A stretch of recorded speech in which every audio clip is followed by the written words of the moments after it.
Mama, bibigyan po ako ng bagong sapatos kasi wala na pa akong sapatos. Sige na po, Mama, bibigyan ko po ako doon. Hay naku, baby. Oo naman, simpleng mga ninang doon. Oo naman, sige na, magbihis ka na. Ha? Nakabihis na po ako, Mama. Sige na po, punta na po tayo doon. Para po makita niyo po ako. Naku, anak.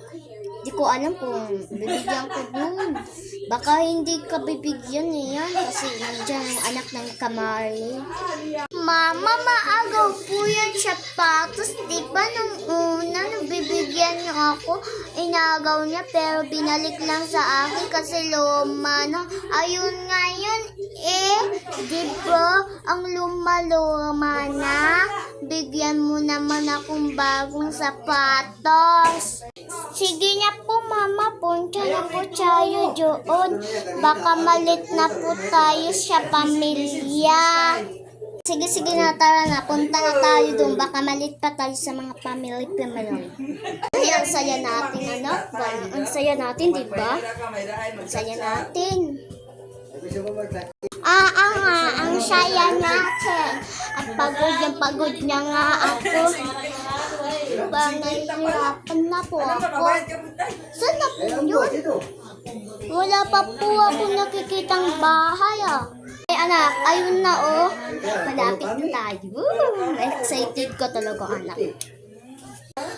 Mama, okay na pa po? Ha? Sige na, mamilis ka ng lahat ng mga mga ninang-ninang mo. Please po, tita. Please po, tita. Please po, tita. Please po. Lola, may regalo po kayo sa akin. Ito. Ito nga, inaanak. May regalo ako sa'yo. Ha? Talaga po ba?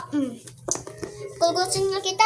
Wag po, tita. Baka mahulog po ang sapatos ko. Tita naman, nalaglag ako. Nalaglag ka ba? Hindi na kasi ako nakikita Kasi may tatlo na akong anak. Hindi ko na kayo nakikita. Kaya kita sinugas. Ito ako. Bagawahan ko na lang. Inaanak kita ha. Salamat po.